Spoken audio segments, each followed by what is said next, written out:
Hello, good day. I hope you're doing well. My name is Armando, and here I'm going to present you problem 5, which we have called identification of total length of a racetrack. The team members to solve this problem 5 are Adiel Luna, Juan Hanel, Kevin Martinez, Antonio Gomez, and me, Armando Lopez. So let's take a look at this problem. First of all, let's see what data is giving us this problem and which data is asking us to get. So first we can see that a car makes a race in 84 seconds and that the speed of this car is taken in intervals of 6 seconds. This speed is measured in feet per second. And we have this table giving us the marks of the time and the marks of the speed that was tracked. So just as quick look, anybody can tell me which is the length of the track that is asking us, which will be the result. No, you don't know. 10, no, it's different. Help, not that. Okay, so let's take a look of how can we solve this problem. So first, the development. To solve this problem, usually we would need a definite integral, but instead of that, we only have data, we only have numbers in a table, for say it like that. So in such situation, we have different methods to solve this, different numerical methods that we can use. However, we can only use one. And to select which one we're going to use, we have to use the most optimal.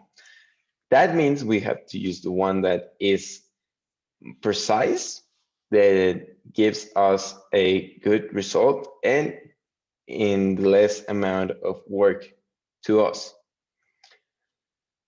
This method, the optimal method would be the trapezoid method. Why? Because the trapezoid method is a way of approximating a different integral by creating trapezoid partitions using the data. And remember we needed a function? Well, this method allows us to use only data and we don't have to worry about having or not a specific function. So using this method would be the best optimal method. Now let's take a look of how our data looks using our speed intervals against our time intervals. So we can see it makes a strange figure. And what we're going to try to find out with the method that we have chosen is to discover the area down the line of those dots to see the length of the racetrack that we are looking for. Okay, so since trapezoid method, it's really simple to use and it's really easy to use. We can use a software like Excel to find our values that we are looking for. So let's remember quickly that the trapezoid formula is A plus B divided by 2 times H, where A and B are our bases, which being bigger and one smaller, and H is the height of the trapezoid. So it might be a bit confusing because here A and B, which are our bases, are going to be our marks of speed, and H is going to be that interval of 6 seconds that we have between one speed mark and the other one. To make this a bit more clear, let's take a look back at our graph, and let me make something fast here for you. If we have these speed marks and we make a line of them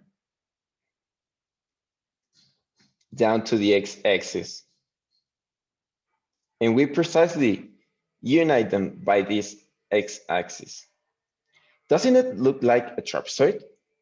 Because it pretty much does to me. See, our speed marks would be our bases, while our x would be our height. So let's keep going on this so we can make our final result. So we take the values of this speed and time and we substitute them. This will give us a certain area for each interval, as we can see on our Excel table. At the end, when we have all our marks, we will have to make a sum of these marks, giving the total length of this track, which in this case is 9,855. Now you can say, well, this was too easy. How do we know exactly that this is the length that we are looking for, that this is the final result we are looking for? Well, we can make a little corroboration with another software called MATLAB. So in MATLAB, there is this function traps that makes this method, the trapezoid, in just a quite few lines. And it's really simple. So in this code, we have X, our X's and Y's. And as mentioned, we use our traps function of X and Y.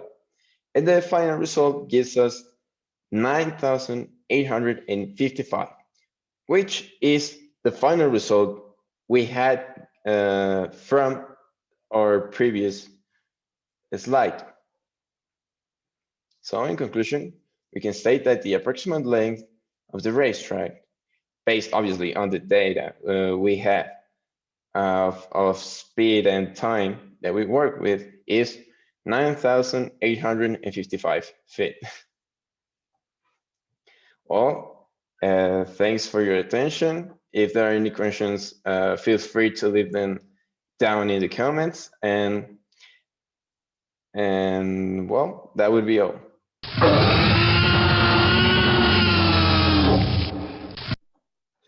And here are just some sources we used to find out about this problem and how we could solve it. Thank you very much.